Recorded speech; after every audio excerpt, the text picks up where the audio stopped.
Started then. So thank you all for joining us for our seventh module, Active Learning. Today I am introducing our presenter, Dr. Vanessa von Kuluk, whose research centers on engaged learning in STEM, particularly in technology-rich environments.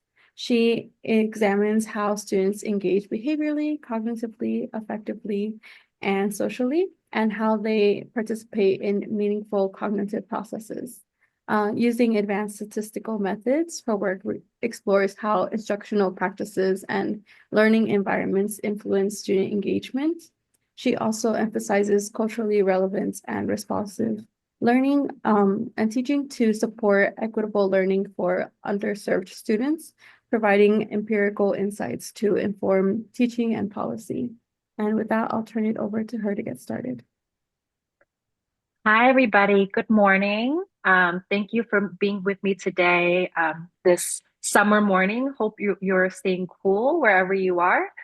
My name is Vanessa Vonkunlak.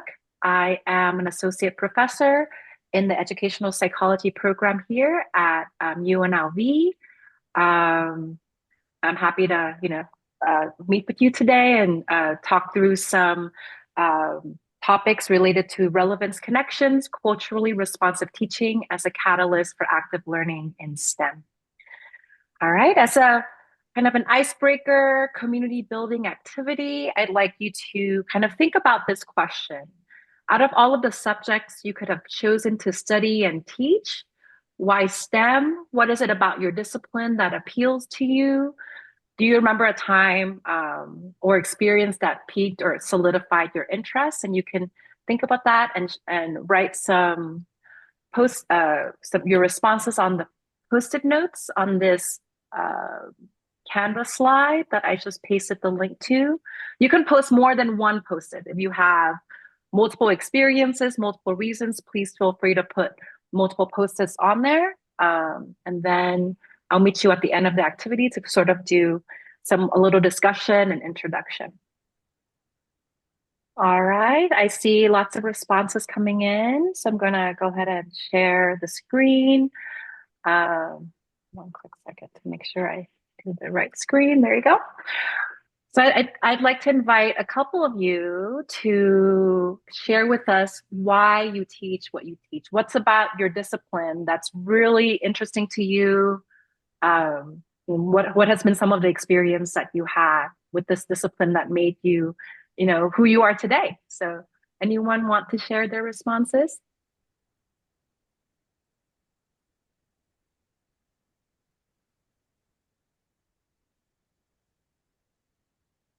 Well, I just, when I learned physics, it just explained so many things about the world. And I just was amazed at the insights at how everything is connected.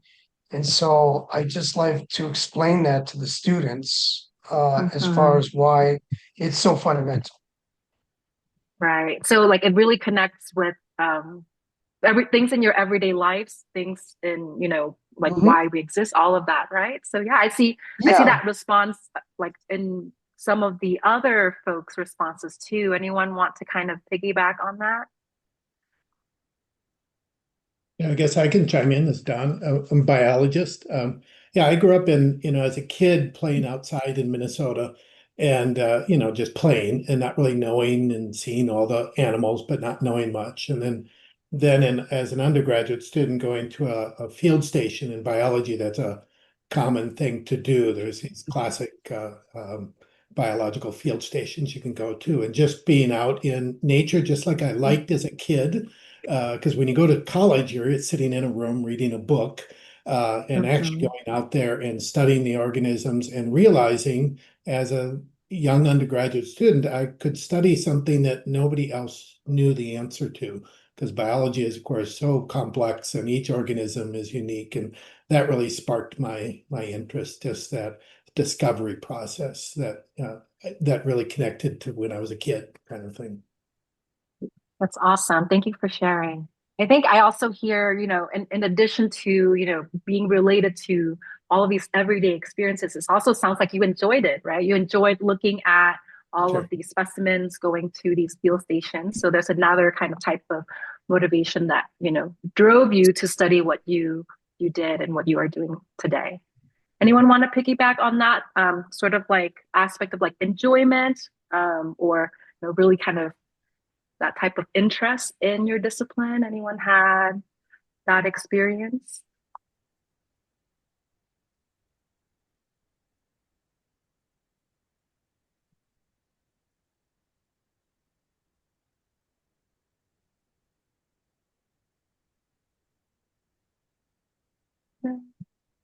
Yes. Yeah. Oh, Well, I think I see one on molecular science too. I mean, if I could just add to my first Mhm. comment that I do tell stories where, for example, there was a technician at a hospital that was having a hard time with either an EEG or an EKG, and then for whatever reason, they patched him into me, and I explained that here, this is a device that is for medical science, and yet because of basic physics principles, I was able to kind of over the phone explain, help the technician with the device. So I mean, I think that when students understand that what you're learning in science, you have a foundation of you have a base of knowledge, but you also have this ability to use that knowledge to do something positive, fix an EKG machine or, you know, or be consulted in 10 minutes before your class about pumps for the dental school. This Mhm. is the kinds of things that you can solve real world problems with biology, physics, chemistry, geology, etc. And so when students see that real world application of STEM, I think then they get excited because they're like, wow, this is actually something that I can become a better plumber. I can become a better radio technician or whatever. And so, I mean, I think that that's when they get most excited when they actually see the real world applications of the science. Yeah, that's awesome. Thank you for sharing too. And what a great segue to my next comment as well, right? So you remember all of the things that kind of pulled you into STEM. That's what we want the students to experience, right? All of this fascination, this kind of application to everyday life, right? So I think that's what we're going to be centering our discussion here today. Just kind of keep these in mind. We'll work with these post-its a little bit later in the session, but really keep in mind this is like where we are starting from is we want students to experience the same things you have experienced that drove you into this discipline. Okay. All right. So before I get started on the main content of today's talk, I'd like to thank my community. So all of the work that I do and all the knowledge that I have and is, gained through community. These are the three kind of main projects I am working with. And these are all the fascinating people who have really helped me grow as a scholar and really contributed one way or another to the things that I'm going to be talking about here today. And we have wonderful projects that you can check out.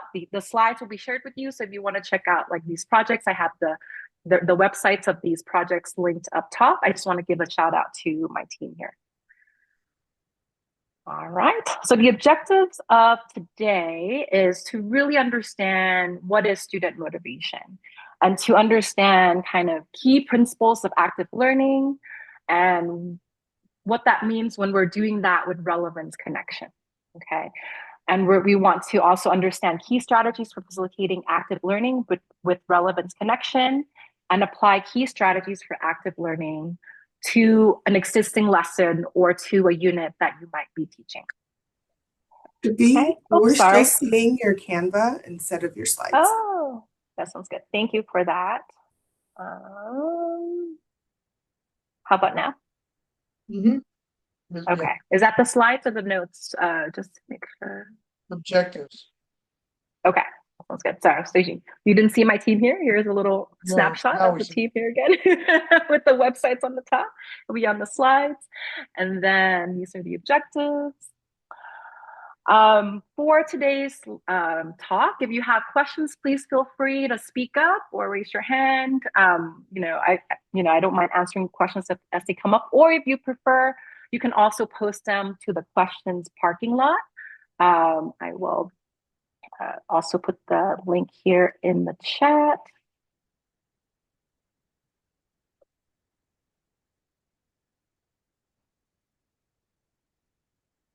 Okay. All right. So I wanted you to kind of think about before we get started in your own classroom, what does it look like when students are motivated and engaged in class? Okay. So what does that look like? Just kind of maybe keywords that you think of when you think, I know that students are motivated and engaged when they do this, right? And you can go ahead and scan with your camera app or go ahead and join by web by going to this link right here. All right, I see asking questions, um, giving examples, right? Questioning, working, excited. I see some emotions that you have contributed, feeling, thinking, discussion, speak, right? So all of these are really good indicators of motivation and engagement. I want to hear from maybe a couple of you kind of explaining or kind of giving more details on how do you know when your students are motivated and engaged. What is it that what prompts you to kind of to think, oh, I've got them with with the lesson that I've had today. Anyone want to kind of chime in and expand on what you put here in the response? Go ahead, I'll Adele. start. Or I keep interrupting people. I can just not. It's weird. Every time I get on, it's interrupting. Very uncomfortable. So I think for me, what engagement looks like is that they're actively participating. So they're talking with peers, they're responding during discussions, they're doing polls, they're just being active in the class. I teach a class that is like half their grade is participation, and it's a 2-hour class. And if I get half of them to say one sentence the entire 2 hours, it is a successful day. Like it doesn't matter. That's a huge part of their grade. So, I was kind of excited about today because I'm trying to figure out how to get them, like throw softball questions and I'm going on a tangent. Anyways, actively participating, I think, is important for engagement. Staying focused during activities. Nothing's more frustrating than seeing students who are, on their phone or on Discord on their computers, and you're just like, none of us want to be here at this point if you're just gonna do that. I think if they take intellectual risks, so proposing ideas even if they're not sure about it, and triggering a discussion from that, I think that's great. Showing curiosity, so asking why, not just what. Doing more than bare minimum. Yeah, those sort of things. Those are all great responses. Thank you, Adele. Anyone want to kind of piggyback or add to what Adele has contributed? I see questions being really big. So a lot of you said asking questions. Yeah, I could kind of Can chime I add in. just something a little bit? Oh, Go sorry. ahead. Go ahead. Go ahead, Michael.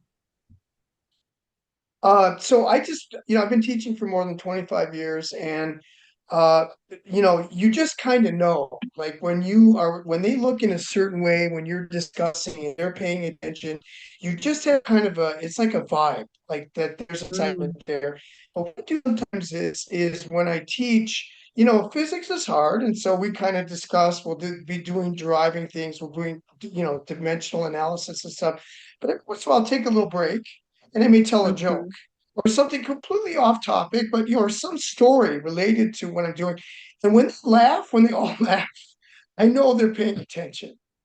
Yes, laughter is a great indicator of motivation and engagement as well. Yes, I think and also paying attention and all of that you contributed. I think Zach also had your hand up. Zach, do you want to chime in with your response?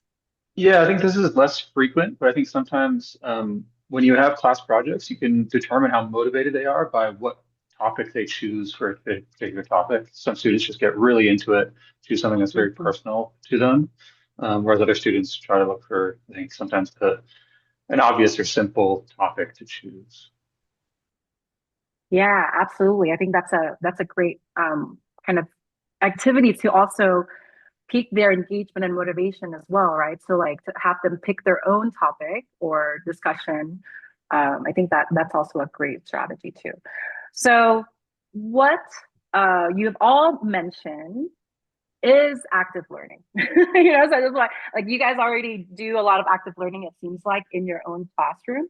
So when we think about the definition of active learning, right? It's any instructional method that engages students in the learning process, requiring students to do meaningful learning activities and to think about what they're doing, right? So all of your responses like paying attention, asking questions, coming up with their own topics of interest, engaging in your lecture through laughter or attention or eye contact, all of that when students are actively thinking and applying what they're learning, that is active learning, right?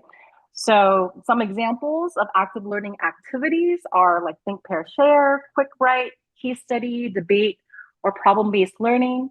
I found this really great website. I'm gonna paste it in the chat here. You guys can take a look at. These are some examples of active learning activities that you can browse.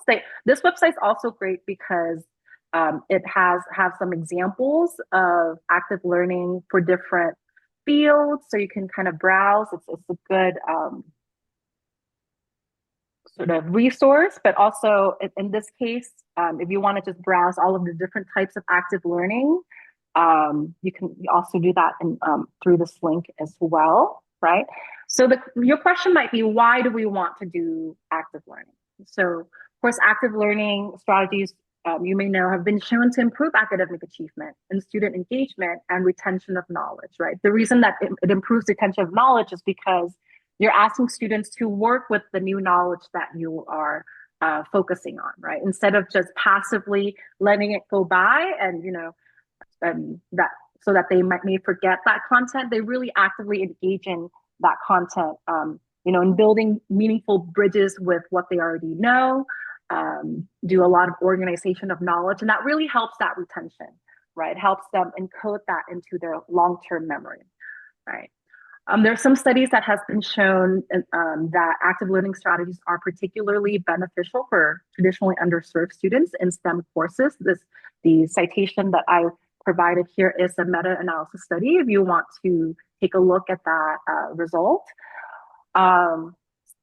This most recent study I also found when I was doing more recent research that is being published this year is these researchers found that pedagogical behaviors aligned with culturally sustaining and active learning tend to overlap, right? So if you teach instructors and teachers who are engaging in culturally sustaining practices are also more likely to also be doing active learning strategies as well. So there are lots of reasons to do active learning. There are lots of strategies, some of which it seems like you've already been engaging in. Please, let's kind of talk about then what, in doing active learning, what are some things to consider, right? So we know all about all of these strategies, think, pair, share, doing polling, quick write, all of these are strategies that are in our toolkit. Is there anything behind that you should consider, especially when you're working with students of color, if you're working in an HSI, or an MSI, minority serving institution? What are some of the consideration when you're planning active learning activities? Okay, so when we're thinking about, motivation and engagement, this has to do with, what is undergirding that active learning activity, right? So when I'm thinking about motivation and engagement is sort of the tip of the iceberg, right? So it's really, what the students does or feel during learning. So I heard paying attention, right? That's a behavioral engagement, right? Cognitive would be, working with the content, linking it to their prior knowledge, organizing the content knowledge, right? So that would be cognitive engagement. Social engagement would be peer interactions with you as the instructor, right? So students might be engaging in social engagement when they're learning.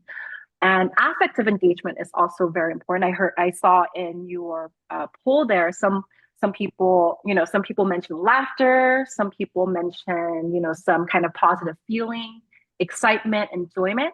That's also part of engagement, right? So all that this has in common is it's what students does or feel during learning. And that's the tip of the iceberg. That's what we can see as engagement, right? So when we're thinking about motivation, it's what's below the surface, what's driving the students to learn, right? The underlying sources of energy, purpose, and durability for engagement, right? So when we're thinking about engagement, let's say, you do something exciting in the classroom that grabs their attention, they might, show you behavioral and cognitive engagement, but what's driving that engagement, right? And as you also might have experienced, what may help sustain that engagement beyond that initial period, right? Do you want them to pay attention throughout your lesson, not just when you do something exciting or like explode something, in front of the classroom, right? So you want that sustained engagement. And that's where motivation comes into play, right? That's sources of energy, purpose, and durability.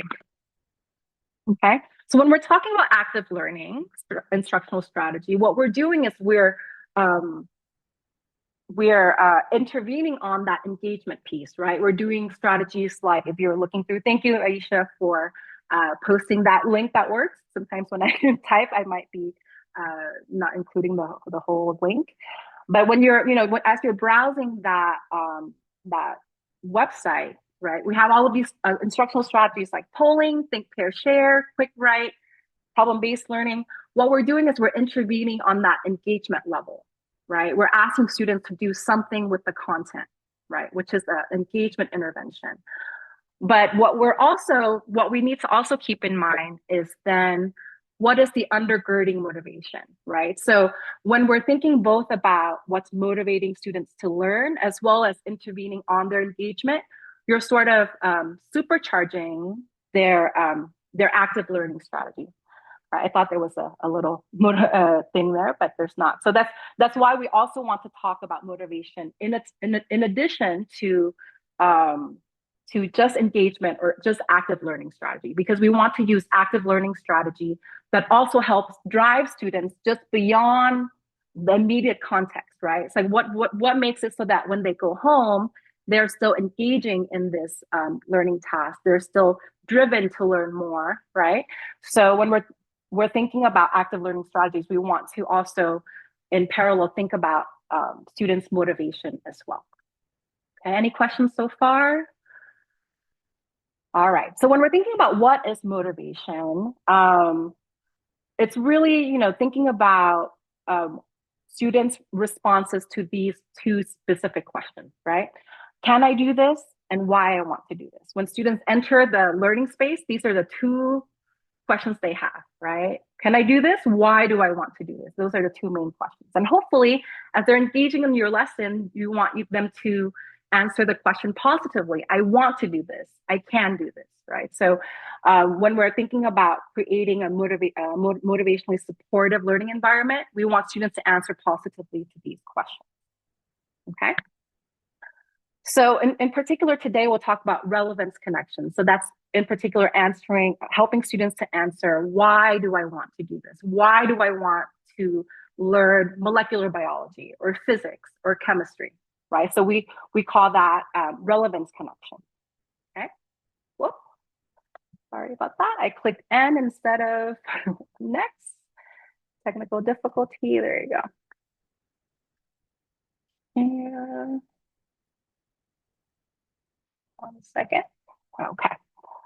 So why do I want to do this, right? So motivational literature generally identifies 4 types of relevance. So we have things are interesting and enjoyable, right? The topic at hand is enjoyable for them. That's one type of relevance. The topic is useful for them. right? Both inside and outside the classroom. It might be useful professionally or personally, right? So that's also another type of relevance. It's related to their everyday life and community, right? That's another type of relevance.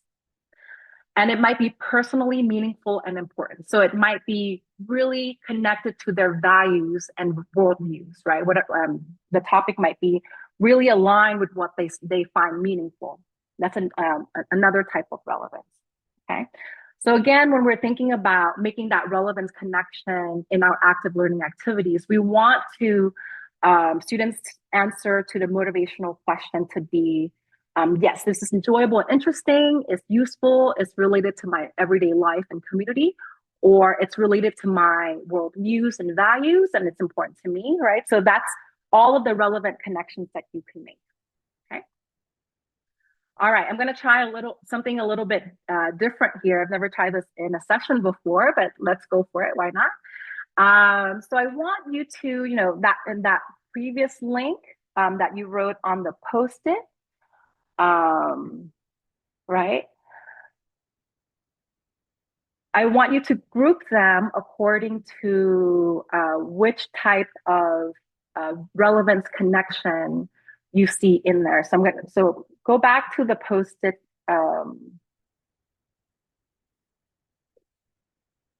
page there. I'm gonna paste the link there again. Give me one quick second. All right. So go back there and kind of reflect on your response and think about whether that's that has to do with things being enjoyable and okay, things being enjoyable or interesting, or things being useful, or things being connected to their everyday life and community, or is it something that's kind of aligned with the world views, right? So if you can put a little kind of parenthesis in your response there to kind of think about which relevant connections are you making when you have these experiences that kind of spurred you on to pursue your discipline.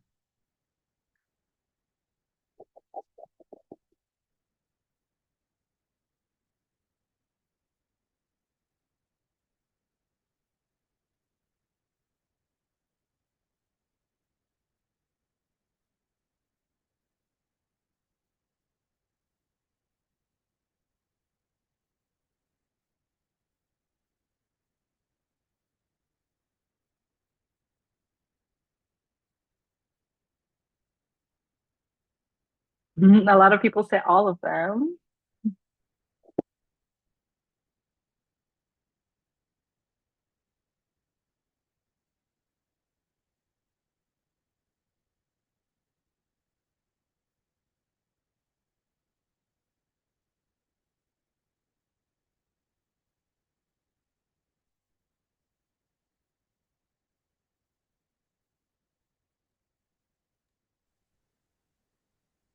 Can you just refresh my memory? What was it was 4 categories, right? It was Yep. useful, I can interesting, share and this. what were the other two? Useful, interesting, personally meaningful and important, and related to everyday life and community. I can share my screen again so you can see that as well. Thank you. There we go.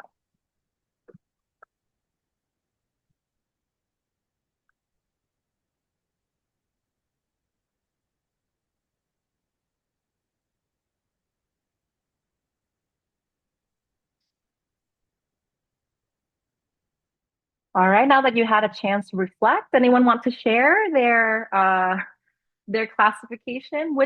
Where did you guys fall? Like, where did you find your relevance connection in your discipline?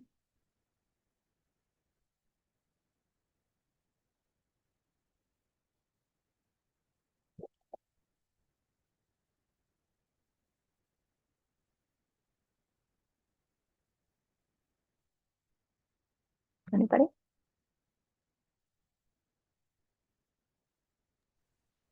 I guess I'll start. I was the one that put California Condor project. So I was mechanical engineering and I took just a biology class during my junior year for funsies.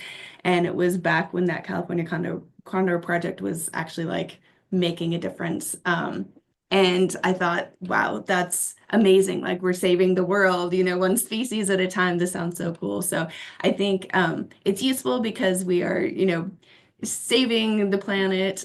It's interesting to me, how they did it. And I think it's personally meaningful because I care about the environment and care about Mhm. what we're doing to it. So I think it hit probably everything for me. All of them. Yeah, a lot of values in there too, right? Probably really aligned with your values and worldview. So it's personally important to you. It's related to your community, right? What's going on in the environment. So anyone else have the same kind of experience as hitting lots of different things, or other folks hitting one or one more than others? Anyone want to share their relevant connections? Well, if I could just give a small example, I teach, one of the things I teach is electricity and electrical safety. And so, teaching people about what happens if your car gets struck with lightning, or, how not to touch your friend if he's being electrocuted and shut off the power source.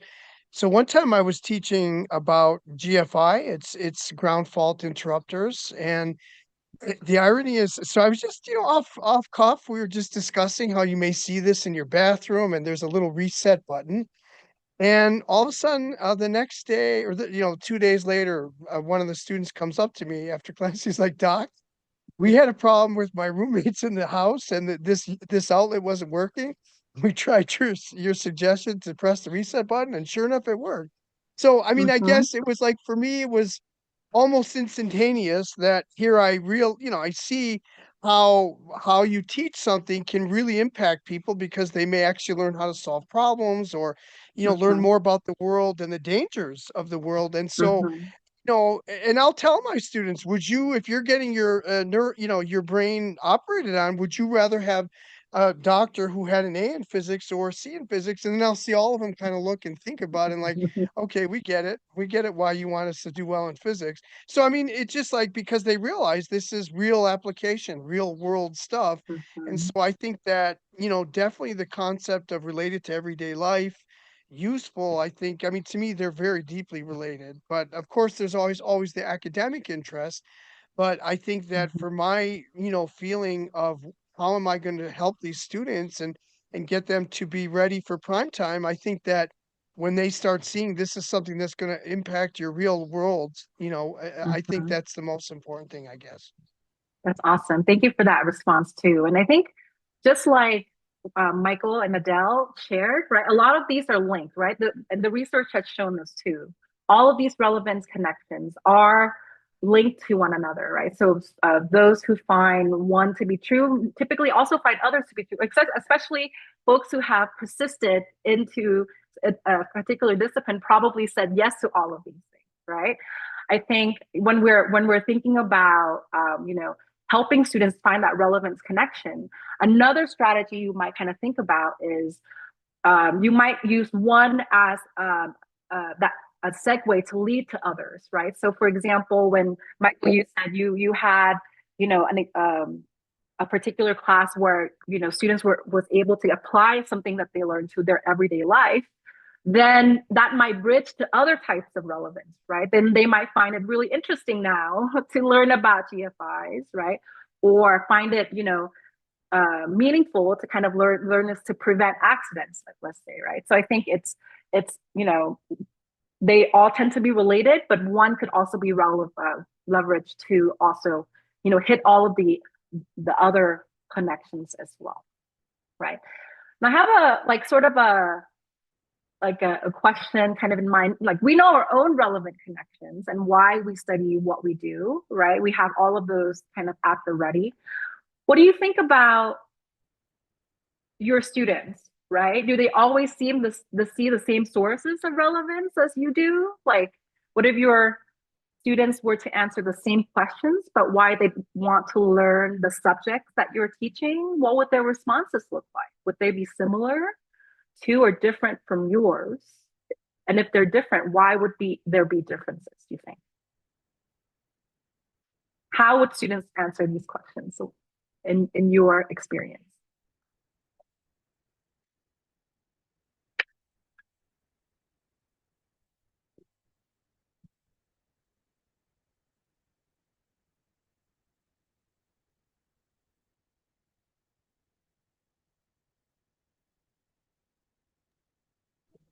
I have a question. Where do you want us to answer that? Oh, no, just verbally. Oh, verbally. You can just shout it out. Yep. Oh, okay. So yeah, I teach evolution. It's a capstone course, and of course, a majority of the students in biology are health science majors or pre-meds, and so their interest is not necessarily mine. And one example is mutations. It's a fundamental thing in biology. It's always there, and we love and hate mutations in the sense that they're. And I think about it from the idea of maintaining genetic variation, creating genetic variation for populations to evolve and adapt. But of course, the relevance to medical school, and one thing I try to help them emphasize is there's always new mutations coming into populations, unfortunately. And of course, a good number of them are deleterious and they create bad mutations. So I try to emphasize that the variation we see in human populations and the rise of mutations. I try to give it their perspective because that all of a sudden wakes them up, kind of like, oh wow, this is really relevant, and you're going to have patients all the time because we can't stop mutations.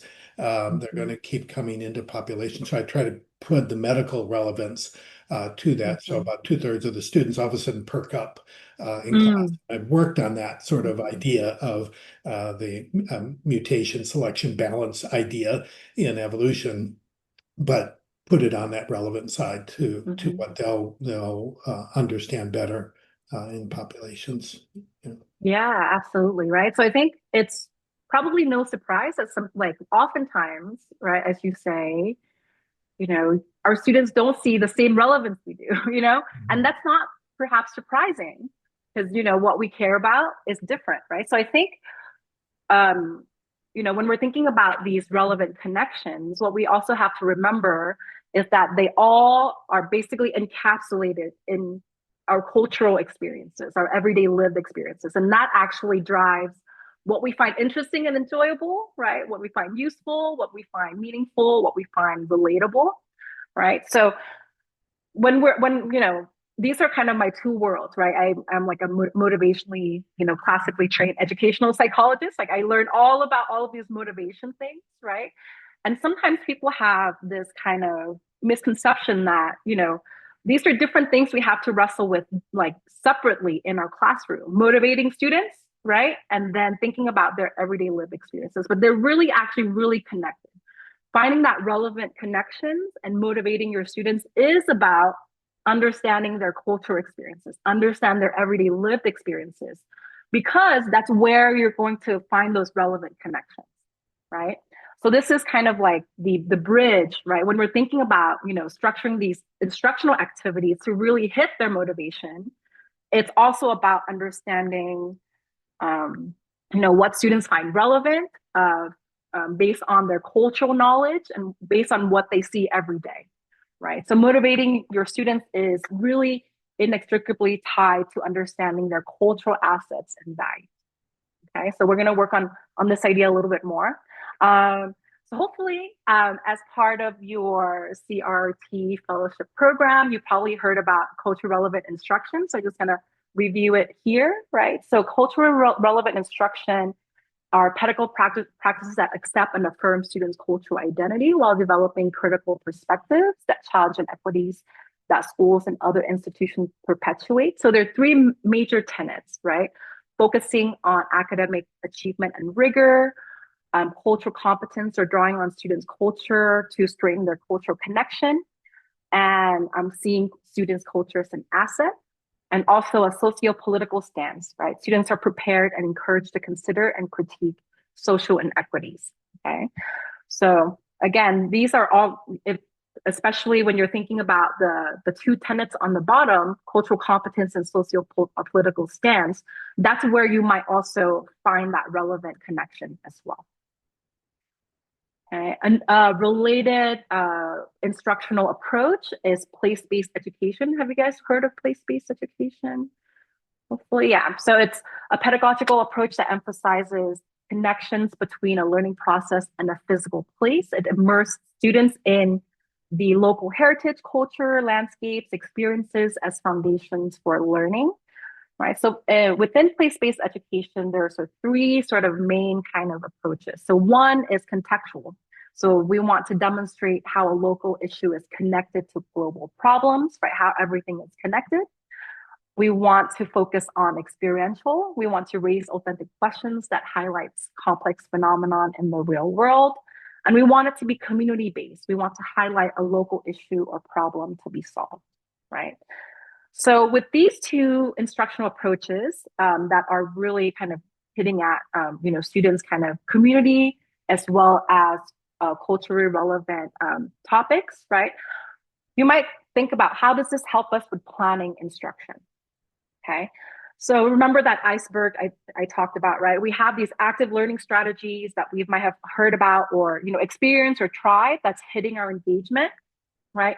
We also want to pay attention to that bottom of the iceberg and make those active learning activities also have these relevant connections, right? How can we make it culturally relevant and place-based so that any active learning strategies that you use is also undergirded by positive student motivation, right? So what you're doing is you're really supercharging active learning, right? You're not just focusing on, the surface level kind of engagement.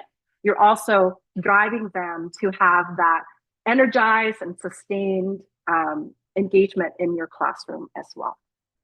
Okay. All righty. Any questions so far?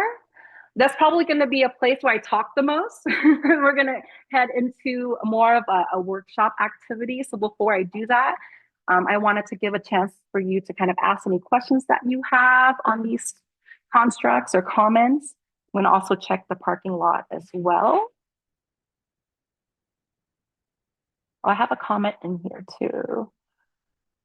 Getting them to change why do I have to do this on why do I want to do this can be challenging. I agree with that too.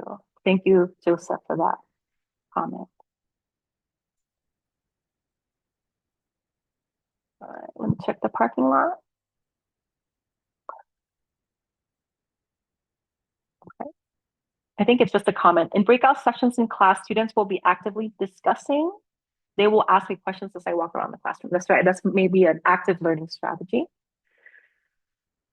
Okay. All right. So with no questions that I see, please feel free to ask questions as they come up as well. But I just wanted to make sure I have some dedicated time for you to do that. All right. So we are about an hour in. I want to make sure that you have some time to stretch. Let's do a 5-minute stretch break and come back around 10:28. Please feel free to turn off your camera and we'll see you 5 minutes from now. All righty. Okay, so now that we had the kind of the theoretical stuff, behind us, now we want to tackle the question of how do we do it, right? So what are some strategies to put this in action? Okay, so how do we provide opportunities for learning that students find personally meaningful, interesting, and culturally relevant, right? There are many approaches to do this, but an approach that I actually was recently exposed to is the 3 Ps framework: people, places, and problems, right? So in your Google Drive, I'm gonna put the chat here. I have some resources that I posted here. So I posted the article by Leverton, a short one that talks about the 3 Ps. So the 3 Ps, the first P, P1 is people, right? So when you're planning your unit or your lesson, you might want to consider the who behind any unit of study, right? So maybe the people and identities most connected to a given curricular topic, and how can you integrate these perspectives into your lesson? Okay, so that's the first P. The second P is places, right? So the second, aligned with place-based education, you might want to consider integrating that sense of place for the particular content you're teaching. For example, you might ask the question, within your local community, how does this context shed light or interact with the content that you're trying to teach? Okay. And problems, right? So we know that when we connect some local real world problems with your unit of study, that can help create those authentic learning experiences that challenge students to think critically and apply their knowledge and skills. So this might be, the 3Ps really helps kind of frame the way you might make that relevant connections within your lesson, okay? In that reading, they also talked about bringing the 3Ps into the classroom, right? So maybe in addition to, you know, thinking about that and integrating it within your own lecture and lessons, you might think about bringing in local experts, elders, community members. You might expose students to diaries, letters, and photographs. That's the way that you can bring P1 into the classroom. In terms of P2, you might use physical locations, maps, photograph, virtual field trips, or in-person field trips if that's possible for you, to bring, you know, to bring those places to life. In terms of problems, you might think about community problems, driving questions, or some phenomenon that's related to your lesson, okay?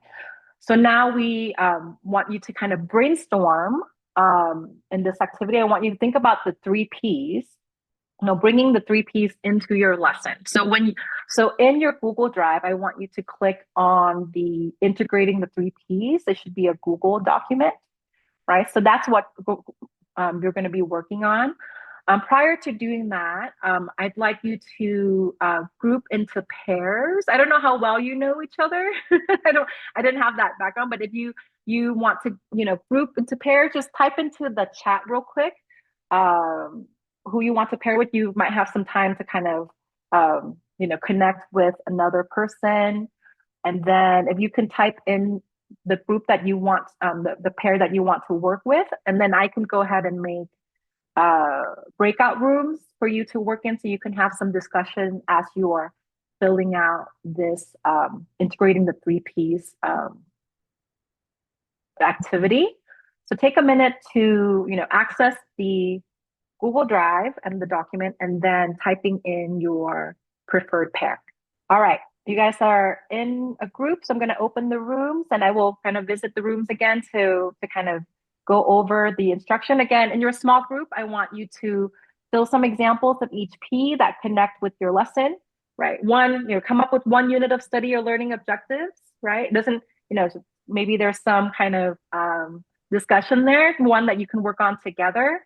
And I want you to fill in some examples of each P that may connect with your lesson and how they may relate to the 4 relevance connections, and then brainstorm some active learning strategies. So go through the worksheet, okay? So I'm gonna open the rooms and go through the rooms to answer any questions you might have. Did I miss anyone? Leave anyone hanging in the breakout room on their own? All right, I heard lots of good discussions in the breakout rooms. Hopefully this activity gave you some concrete ideas about some relevant connections and active learning strategies that you can use in your classroom. One other thing that I wanted to bring back to the main discussion is that, you know, people have different types of active learning kind of ideas. One thing to consider is sometimes when we think about active learning, we always think about the big activity, right? The field trips, or like the, you know, like the problem-based learning case study that you do at the end of the class, right? But oftentimes, you know, these active learning strategies with these relevant connections could also be done in smaller ways too, right? So if you're bringing in stories, it could be grounds for a quick write or a think, pair, share activity or a debate. It doesn't have to, you know, be something big and, you know, final all the time, right? Because active learning could be both big and small. And then just be mindful as you're thinking about integrating these active learning strategies in your classroom, that it's active learning plus that relevant connections, right? Those two combination would really supercharge it, so you can really motivate your students towards kind of enhance engagement and motivation. All right, so I think we have about 15 more minutes left. I'm gonna go through just a couple of things I have here.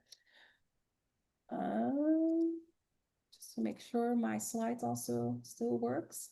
Okay, so when we're thinking about relevant connections, right? You guys can see my screen all right? Just quick thumbs up. Okay. Sometimes we have limits in terms of, knowing what's relevant for our students, right? So one of the strategies that I want to discuss, some strategies for learning more about your students to help make your class more personal and culture relevant. And I want to hear from you. What are some strategies that you may have used in the past to learn about your students so that you can plan these lessons and integrate these 3 Ps in a more meaningful way for the students that you have in a particular class? Do you use some strategies in your classroom currently to do some of this work? Just want to hear also from you guys. You guys can shout it out too.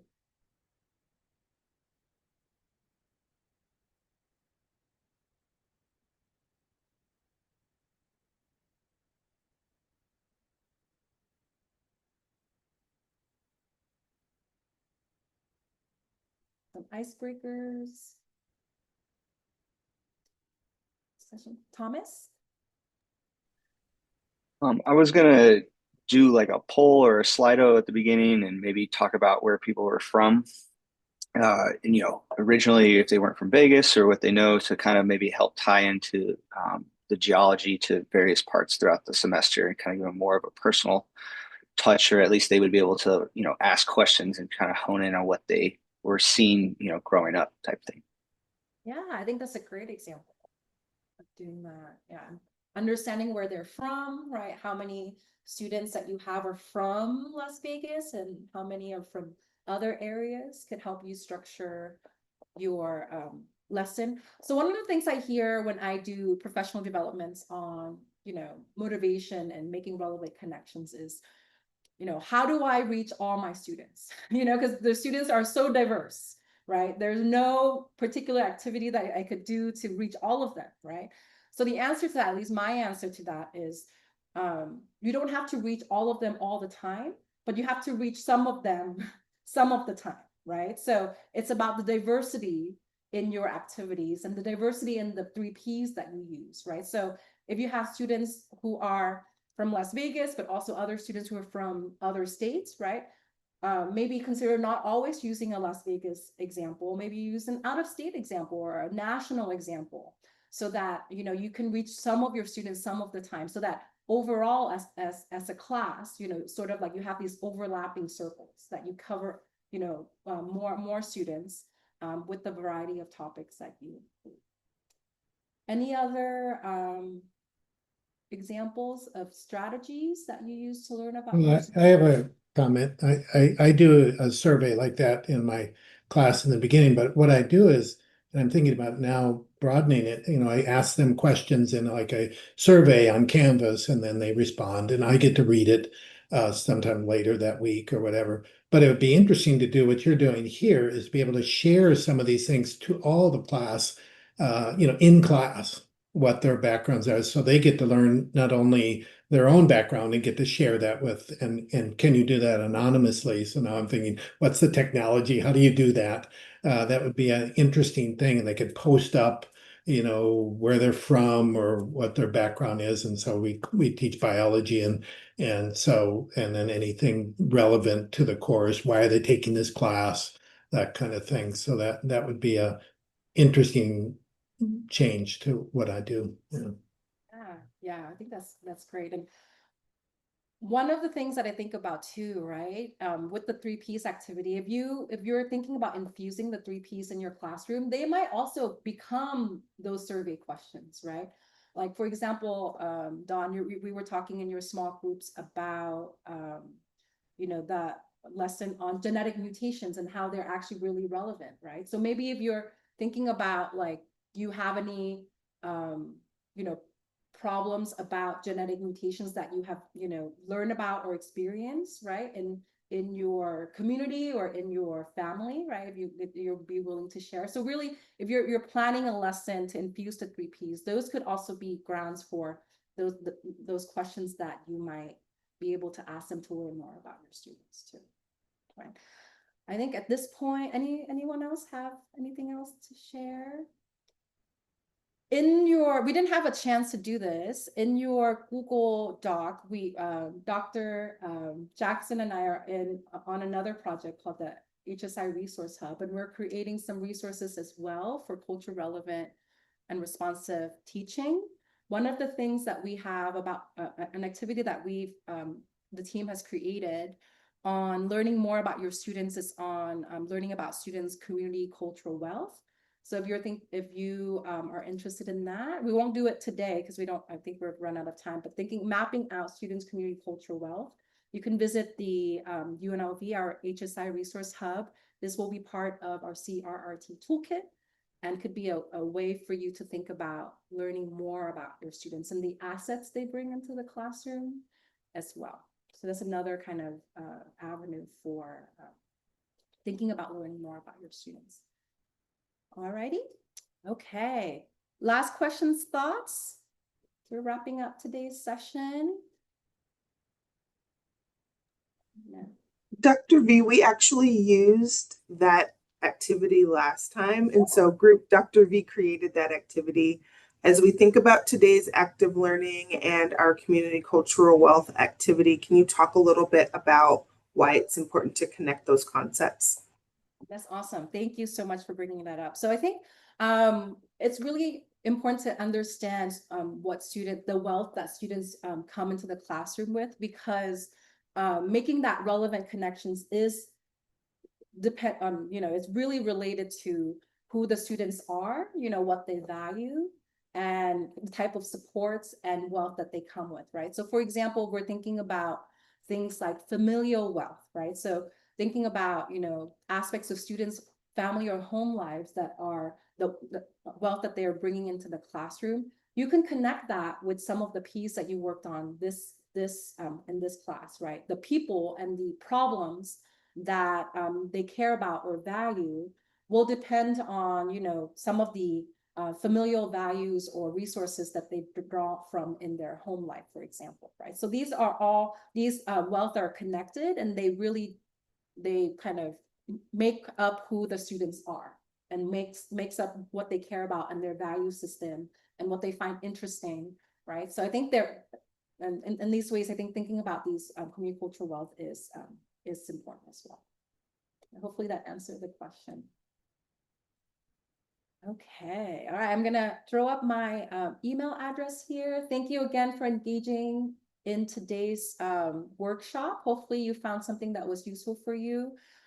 Please feel free to use the resources in the Google Drive as you move forward into planning your lessons for the fall.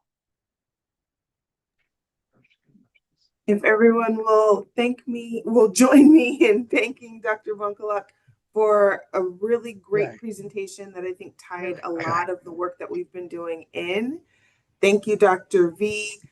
This is also a good time to remind you about your syllabus audit. I looked at the Google slide that everyone created, and there are some great activity ideas. If those are new thinking for you, maybe you hadn't designed before, think about how you might incorporate that into your syllabus audit. A question that came up last week was, do we need to do track changes? While it's not required, we will ask if anybody is willing to give us your syllabus audit as an exemplar that we can share with future cohorts or participants in the CRRT. And then if you did have the track changes with your finalized syllabus, that would help us to create the exemplars that we'd like to share in the future. I think I mistakenly said last time that this was our last session. It's not. We have one more session next week where Dr. Terrell Morton will talk about STEM and social justice. So we have 5 minutes left. If anyone has additional questions, we'll stay on. If not, then we'll see you next week.